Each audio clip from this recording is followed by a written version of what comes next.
지난주 암송 구절 우리 한번 같이 읽고 우리 또 암송해 보는 시간을 갖겠습니다. 자, 시작. 귀 있는 자는 성령이 교회들에게 하시는 말씀을 들을지어다. 이기는 자는 둘째 사망의 해를 받지 아니하리라.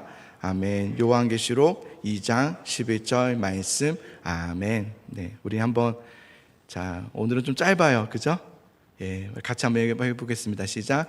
귀 있는 자는 성령이 교회들에게 하시는 말씀을 들을지어다. 이기는 자에게는 둘째 사망의 해를 받지 아니하리라. 요한계시록 2장 11절 말씀. 아멘. 네. 자, 오늘 우리 이제 세 번째 버가모 교회에 대한 이야기를 같이 좀 예수님께서 주셨던 말씀을 한번 들어보는 시간을 갖겠습니다. 우리 12절 말씀을 우리 같이 한번 읽어볼까요? 자, 이렇게 시작해요. 12절 말씀을 먼저 한번 읽어볼게요. 시작. 버가모 교회의 사자에게 편지하라. 좌우에 나일성검을 가지신 이가 이르시되. 자, 이 부분을요 우리가 이제 상상을 한번 해보는 거예요. 자, 예수님께서 한 검을 가지고 계시는데 좌우에 나일성검이 있는 거예요. 그러니까 굉장히 예리한, 자칫하면 이제 손만 대기만 해도 이렇게 비을 수 있는 그런 예리한 검이 가지시고, 이제 그 검을 이제 이렇게 날선 검을 이렇게 만지시면서, 야, 버가모, 그렇게 하시는 거예요 지금. 이 검을 이렇게 만지시면서, 야, 버가모. 네, 이런 상상이 되더라고요 저는. 네, 야, 버가모, 얼마나 무서워요, 그렇죠? 칼을 들고, 야. 그래서 이제 예수님께서 하시는 말씀인 것 같아요. 예, 그래도 동료가 없으신 여러분들이 참 대단하다. 예, 야, 버가모, 이러면서 이제 무서운 말씀을 이제 시작하시는데, 자, 13절 한번 보세요. 네가 어디에 사는지를 내가 아노니 거기는 사탄의 권좌가 있는 데라. 네가 내 이름을 굳게 잡아서 내 충성된 증인 안디바가 너희 가운데 곧 사탄이 사는 곳에서 죽임을 당할 때에도 나를 믿는 믿음을 저버리지 아니하였도다. 일단 칭찬이 들어가죠. 그러니까 예수님께서 이렇게 말씀하시는 거예요. 검을 이렇게 만지시면서 네가 사는 데가 어딘지 알아. 네가 사는 데는 사탄의 권좌가 있는 곳이야 라고 얘기해요. 그러니까 예수님이 지금 버가모 도시, 교회에 있는 성도들에게 하시는 말씀인데, 버가모라는 도시를 말씀하시는 거예요. 그곳은 사탄의 권좌가 있는, 그러니까 사탄의 통치와 사탄이 완전 그 지역을 완전 붙들고 있는 아주 사탄의 역사가 가득한 그런 도시야 라는 것을 이제 말씀하시는 거예요. 버가모라는 곳을 좀 알아보니까요, 로마 제국이 통치했지 않습니까? 그 소아시아의 주의 수도를 삼는 그 도시가 바로 버가모였습니다. 그러니까 버가모는 거의 로마였어요. 그러니까 로마 총독이 그 안에 들어가서 살았고요. 로마 행정 도시로서 소아시아 주를 주관했던, 다스렸던 도시가 바로 버가모입니다. 그래서 당연히 거의 로마의 수준에 가까운 도시였기 때문에 로마에 있는 모든 신전들이 다 들어왔고요. 그래서 지금도 그 안에는 유적지를 가보면 신전들이, 굉장히 많은 신전들이 아직도 남아져 있어요. 그리고 우리가 지난주에 서머나 교회, 그 교회는 황제 숭배의 으뜸이 되었던, 첫 시작이 되었던 그 서머나와 같이 황제 숭배를 열심히 참여했던 도시가 바로 버가모 도시였습니다. 그렇게 버가모 하면 이제 로마 황제, 그리고 신전들, 또 우상 숭배들이 가득했던 도시였던 거죠. 그런데 버가모 교회 성도들에 대해서 예수님께서 하신 말씀이 뭐냐면, 너희는 그런 상황 속에서 사탄의 권좌가 가득했던 그 도시 안에서 너희는 믿음을 지켰구나, 그렇게 말씀하시는 거예요. 너 믿음 지켰네? 굉장히 잘한 거죠. 그 어려운 핍박이 있었을 것이고 박해가 있었을 거예요. 특별히 오늘 13절 말씀을 보면은 안디바라는 한 사람이 이 교회 지도자입니다. 안디바라는 이 지도자가 이 믿음 지키는 일 때문에 버가모에서 순교를 당한 사건이 일어나게 된 거예요. 자, 13절을 다시 한번 읽어보시면 보세요. 네가 어디에 사는지를 내가 아노니 거기는 사탄의 권좌가 있는 데라. 내가 내 이름을 굳게 잡아서 내 충성된 증인 안디바가 너희 가운데 곧 사탄이 사는 곳에서 죽임을 당할 때에도 나를 믿는 믿음을 저버리지 아니하였구나, 이렇게 말해요. 충성된 증인 안디바. 여기서 충성되다라는 단어가요, 믿음이라는 단어예요. 피스토스, 믿음이라는 단어예요. 우리가 지난주에 서머나 교회에게 주님이 하셨던 말씀 중에 이런 말씀이 있었어요.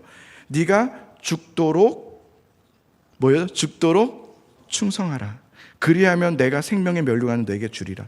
네가 죽도록 충성하라. 이 충성하라는 말도요, 사실은 믿음이에요. 믿음.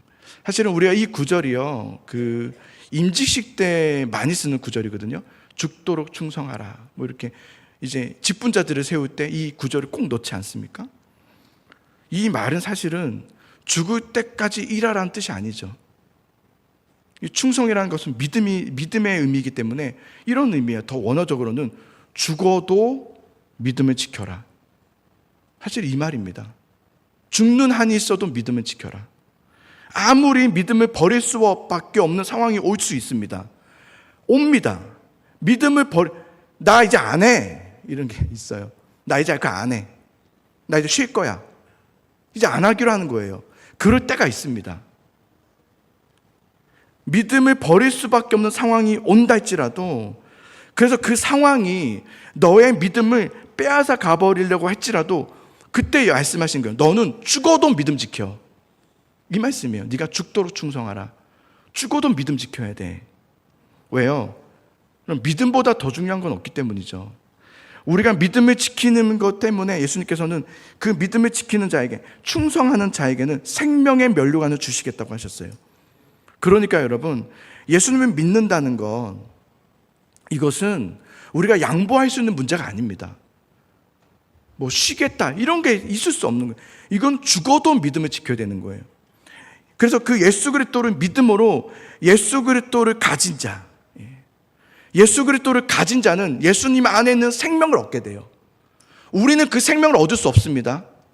여러분이 아무리 열심히 하고 교회를 열심히 다니고 뭐 봉사를 하고 뭐 헌금을 많이 하고 뭐 대단한 업적을 한다 할지라도 그 어떤 것으로도 우리는 영원한 생명을 가질 힘이 없습니다.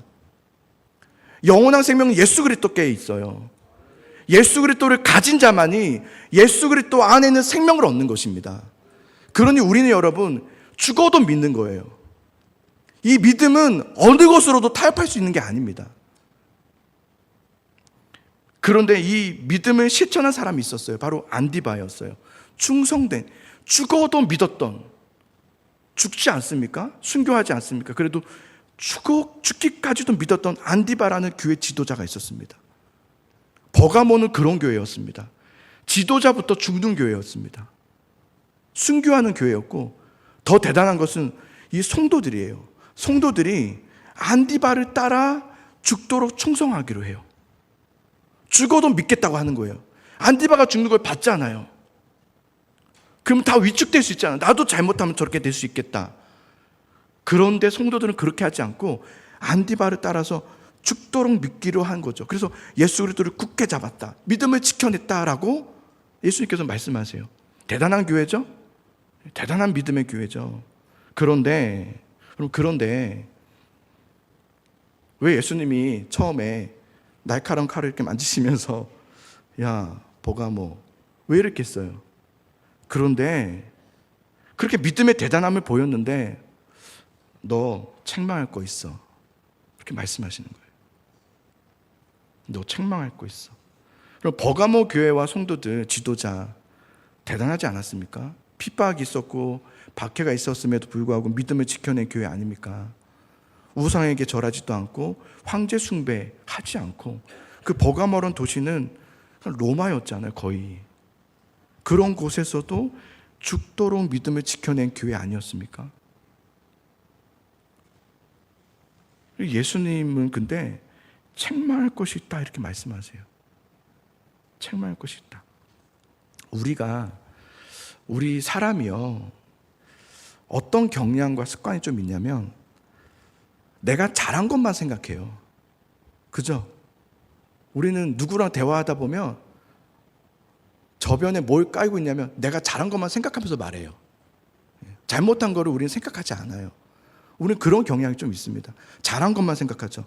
우리는 습관적으로 그래서 이렇게 생각하는 거예요. 신앙에서도 그렇게 생각하는 거예요.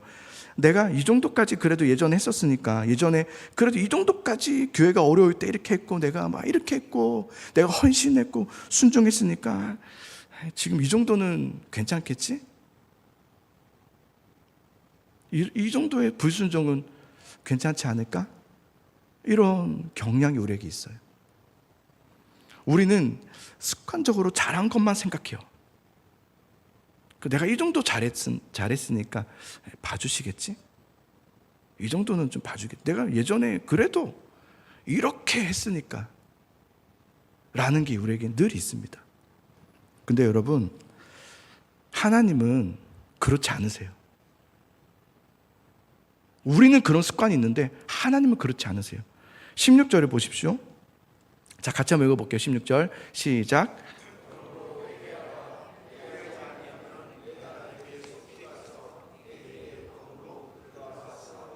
네, 이렇게 말씀하세요. 회개하라. 아, 잘했다, 내가 눈 감아줄게, 이렇게 않죠. 회개하라.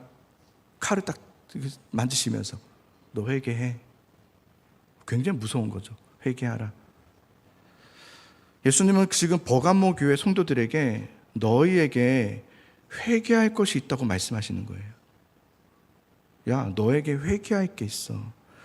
너 무언가 회개하지 않은 것이 있어. 이렇게 말씀하시고 계시는 거예요.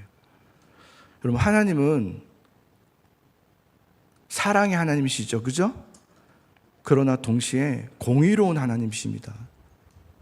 하나님은 공의로우신 분이기 때문에 죄를 대충 넘어서 덮어놓고 가시는 일은 없습니다. 예전에 우리가 이런 업적을 뭘 했다고 해서 내가 하나님 앞에 그래도 어려울 때 이렇게 내가 했기 때문에 잘한 겁니다. 잘했다 그랬어요. 잘했다. 그런데 그렇다고 해서 우리가 지금 회개하지 않은 그 문제에 대해서 덮어놓고 갈 수 있는 건 아닙니다.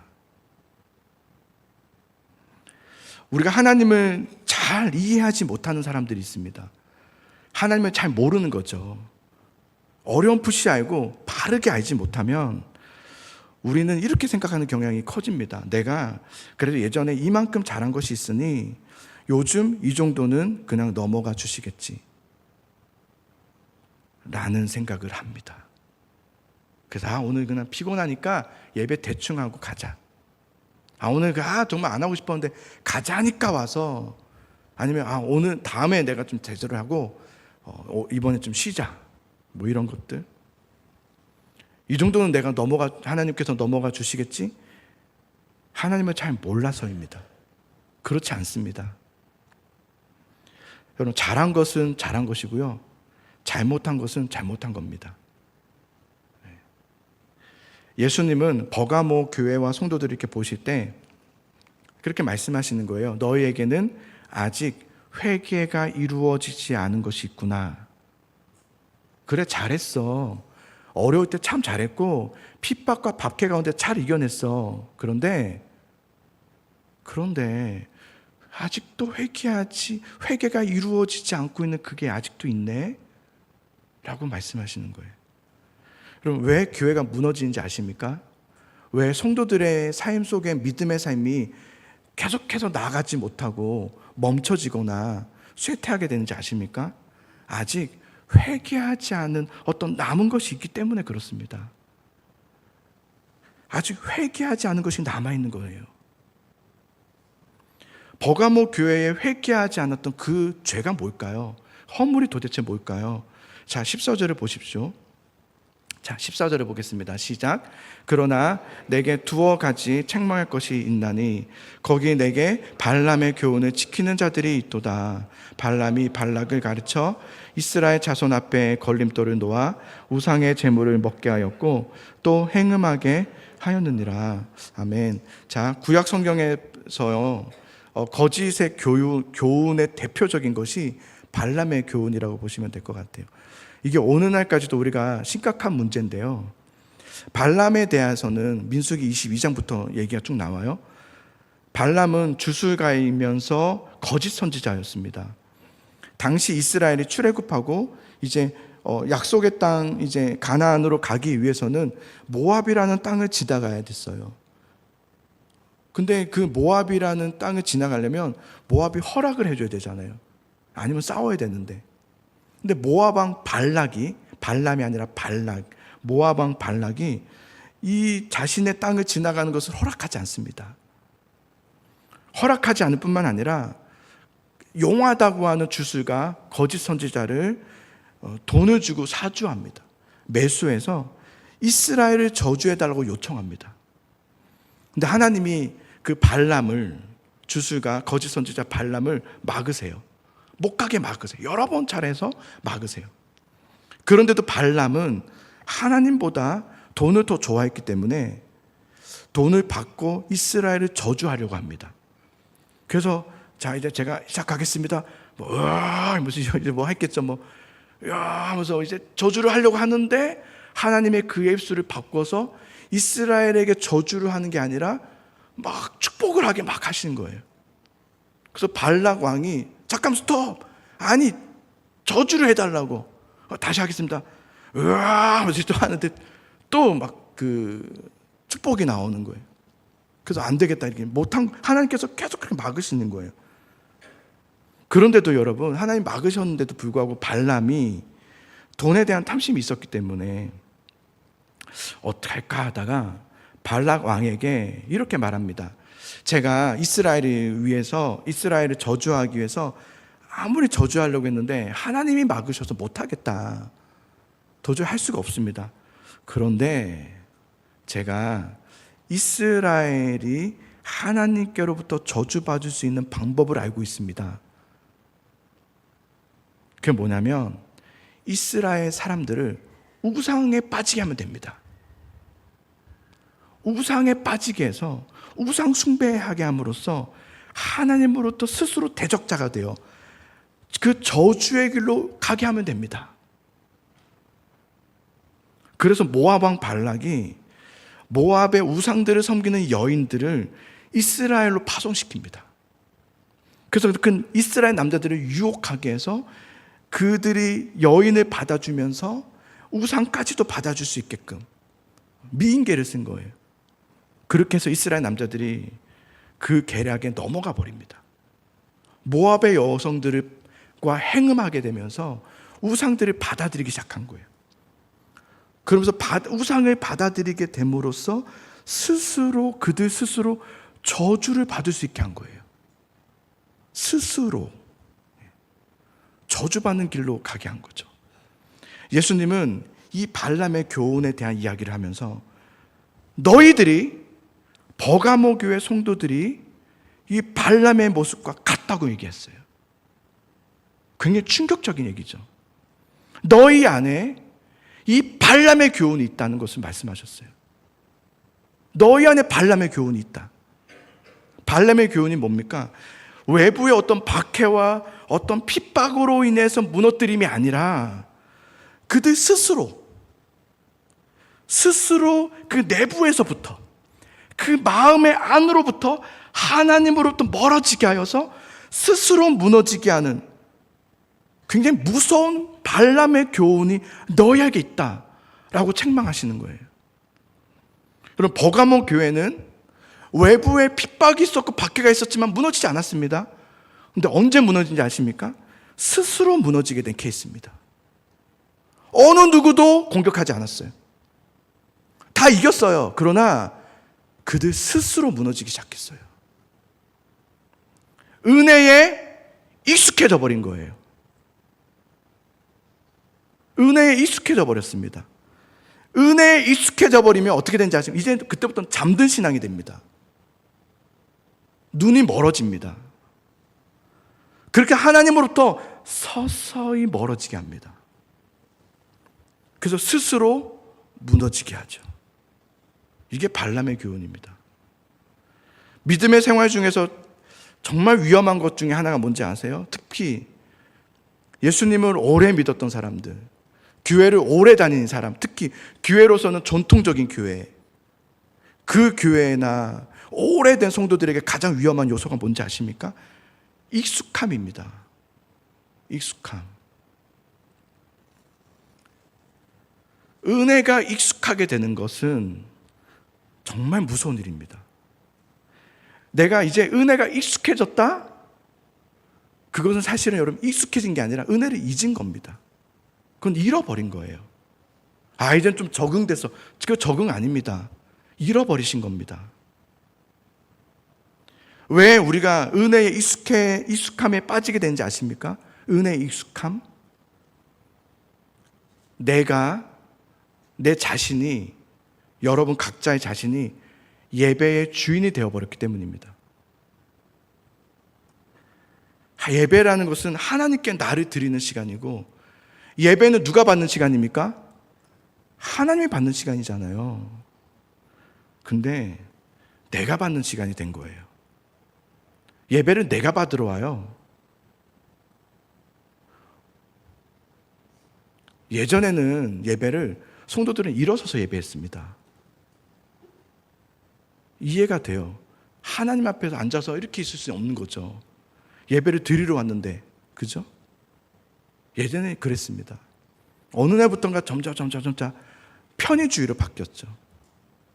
이제는 예배의 대상이 하나님이 아니라 내가 되어버렸습니다. 내가 예배의 주인이 되어버려서 나에게 좋은 예배를 찾기 시작하고요, 나에게 만족스러운 예배를 추구하기 시작하고요, 그것을 요청하고요,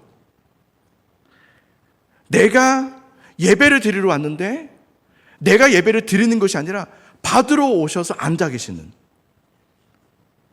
오늘 예배 어떻네, 찬양이 어떻네, 말씀이 어떻네, 오늘 뭐 춥네, 덥네, 뭐 의자가 불편하네, 그런 건 하나도 중요하지 않거든요. 예배의 대상이 바뀌어져 버린 거예요. 예배를 받으시는 하나님의 자리에 우리가 올라가서 거기서 예배를 이렇게 받고 있는 거예요. 오늘 은혜가 되네, 오늘 좀 불편하네. 그런 예배가 되기 시작하면서, 또 그런 내가 받는 예배가 되면 그 다음에는 뭐가 되는지 아십니까? 익숙함이 됩니다. 예배의 은혜를 잃어버린다는 겁니다. 죄에 대한 무감각해지고요, 말씀이 들리지 않습니다. 내가 예배의 주인이 되어버렸기 때문에 그래요. 그래서 내가 듣기 좋아야 하고, 내가 보기 좋아야 하고, 그런 이상한 예배로 전락하고 마는 거예요. 그런 예배는 여러분, 나를 살릴 수 없습니다. 그런 예배는 나를 오히려 죽입니다. 내 영혼을 죽입니다. 점점점 예배는 계속 드리지만 내 영혼은 시들어가기 시작하는 거죠. 이것이 그 무서운 은혜의 익숙함입니다. 익숙함. 그래서 어떤 분들은 의지적으로 자리를 계속 바꾸신대요. 예배 자리를 계속 바꾸시는, 익숙하지 않으려고. 자기 자리를 맡아놓지 않는 거예요. 늘 계속 바꾸는 거예요. 몸부림치는 거예요. 이게 정답이 아니라 그런 노력이 필요한 거죠. 자리를 바꾸자는 말이 아니라 익숙해지지 않도록. 이런 발람의 교훈에 늘 따라오는 친구가 있습니다. 그 친구가 뭐냐면 바로 니골라당 교훈입니다. 15절에 보십시오. 자, 15절 말씀에 있습니다. 시작. 이와 같이 내게도 니골라당의 교훈을 지키는 자들이 있도다. 이 발람의 교훈이 이제 이해됐죠. 이 니골라당은 항상 따라와요. 같이 가요. 니골라당의 교훈은 뭐냐면 이런 거예요. 야, 하나님은 은혜 하나님이야. 은혜의 하나님이야. 다 이해해 주셔. 괜찮아. 너 옛날에 잘했잖아. 그거면 되지. 뭐 어떻게 맨날 잘해? 어떻게 말씀대로 살아? 다 그래. 우리 다 그래. 특히 여러분, 우리 이제 나이가 들고 어른이 되면서는 절대로 젊은이들에게 해서는 안 될 말이 있습니다. 옛날에 나도 그랬어. 이 말은 절대 하시면 안 돼요. 야, 그거 나 해봤는데 그거 뭐 절대 그러시면 안 됩니다. 우리는 믿음 생활을 하면 할수록, 이제는 더 가면 갈수록 그 신앙은 더 깊어져야 하고 더 뜨거워야 되고 더 젊은이가 되어 있어야 되는 거죠. 더 깨어 있어야 되는 거죠. 그래야 되는 거죠. 반대가 되면 안 되죠. 나도 다 해봤어, 이런 말을 하시면 안 되는 거죠. 우리가 그런 거예요. 나 다 해봤어. 우리 어떻게 그렇게 안 해도 돼. 왜냐하면 예배의 주인이 이미 자기 자신이기 때문에. 그래서 나중에는, 여러분, 이렇게 되면 나중에는 자기가 하나님이기 때문에 하나님의 말씀을 자기가 자기에게 해요. 정말 이런 현상이 일어납니다. 자기에게 말하기 시작해요. 자기가 하나님인 줄 알고. 그러면서 자기가 자기를 용서하기 시작하고요. 자기가 자신의 잘못을 덮어주기 시작해요. 그래서 자기는 용서받았다는 거예요. 가끔 매스컴에서 기독교인들을 비판할 때 그런 뉘앙스가 많지 않습니까? 죄를 지었으면서 제대로 용서를 받지도 못했으면서 피해자한테 나는 기도했고 이미 하나님께서 용서받았다고. 그 용서받지 못한 겁니다. 그가 하나님인 거예요. 하나님이 용서한 적이 없는데. 자기가 자기를 용서하고 자기가 자신의 잘못을 덮어버리는 거, 이거는 믿음이 아닙니다. 이건 여러분 잘못된 신앙이에요. 내 마음의 신앙의 정절만 잘 지키면 되지 어떻게 그렇게 다 해. 이거는 여러분 잘못된 겁니다. 이런 말도 안 되는 영적 잘못된 분위기가 버가모 교회와 성도들 안에 그 깊은 곳에 깔려 있었다는 거예요. 어느 날 왜 많은 성도들이 믿음 생활을 잘 하지 못할까요? 왜 예수님 믿는다는 것을 어렵다고 말하는 걸까요? 여러분, 한번 우리 솔직히 얘기해 보죠. 예수님 믿는 게 어렵습니까? 예수님 잘 믿기가 그렇게 어렵습니까?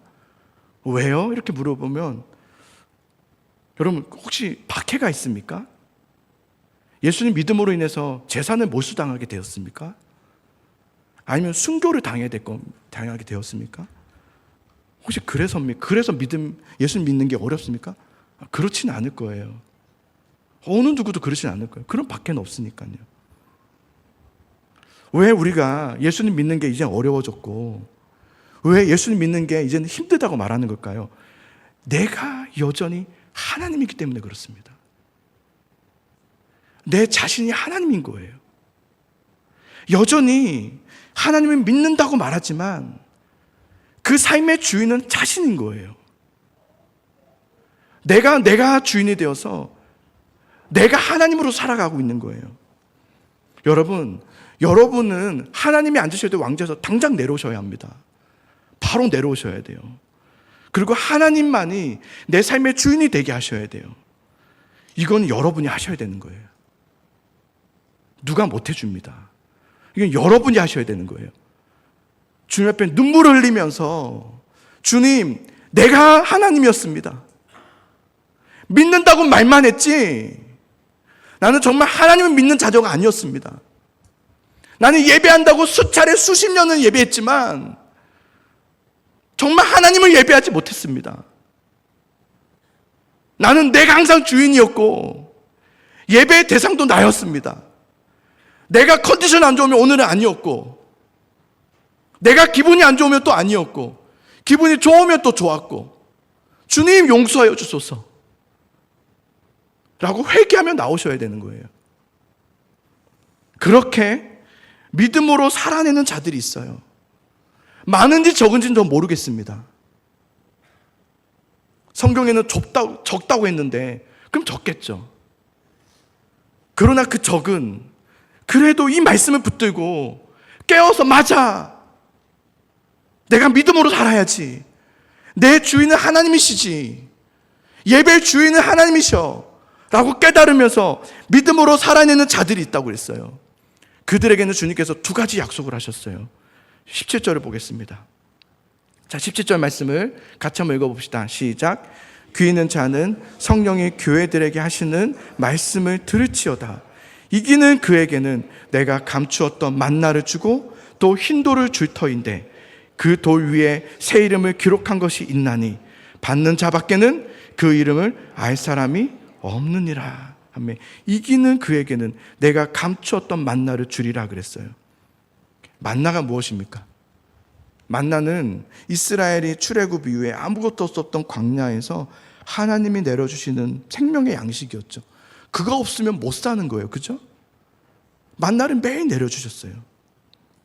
근데 이 만나의 목적은 그들이 너무 배고프니까 육신의 배고픔을 채워주기 위해서 주신 것만은 아니에요.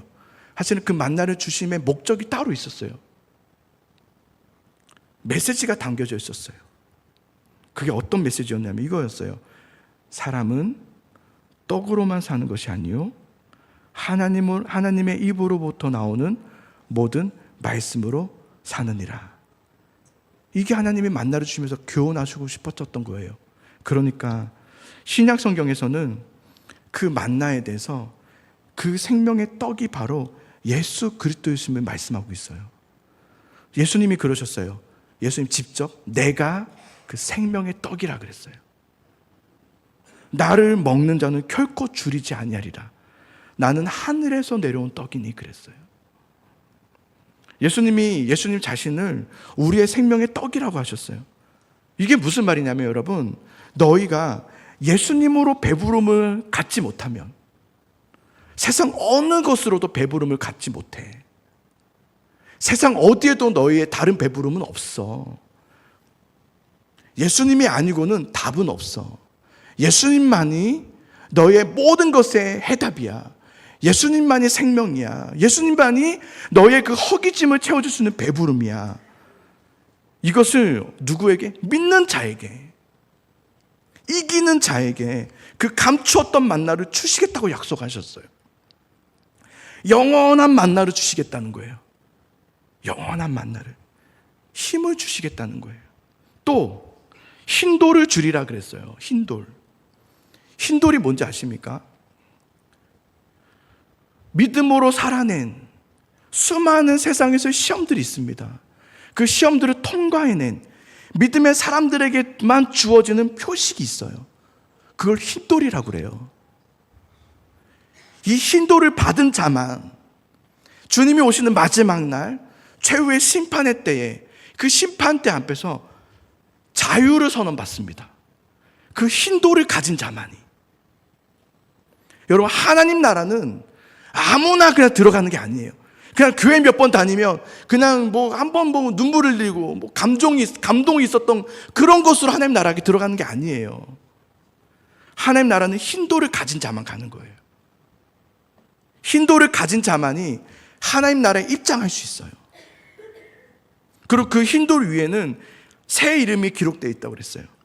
그래서 오늘 말씀 보면 그 이름은 흰돌을 가진 자밖에 알 사람이 없도다 그랬어요. 만나를 가진 자, 정말 믿음으로 살아서 감추었던 만나의 비밀을 알게 하시고 예수 그리스도가 나에게 유일한 생명이심을 알게 된 그 믿음의 사랑과 이 땅에서의 삶 가운데 흰돌을 가진 자들이 있어요.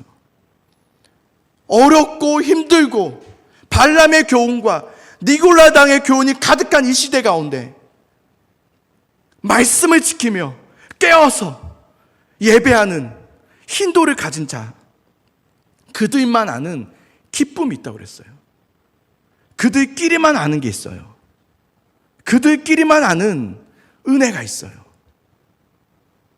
그 기쁨은 주님과 날마다 동행하면서 믿음으로 살아낸 사람들만이 아는 기쁨이에요. 저는 사랑하는 우리 예수사랑교회 성도님들이 그 기쁨을 아는 성도님들 될 수 있기를 주님의 이름으로 축복합니다. 사랑하는 성도 여러분, 예수 그리스도를 진정으로 아는 자가 되시기를 바랍니다. 예수 그리스도를 아십시오. 예수 그리스도를 만나십시오. 예수 그리스도를 간구하십시오. 사람들은 속일 수 있으나 하나님은 속일 수 없습니다. 지금이라도 괜찮으니까 주님 앞에 회개하며 돌아오십시오.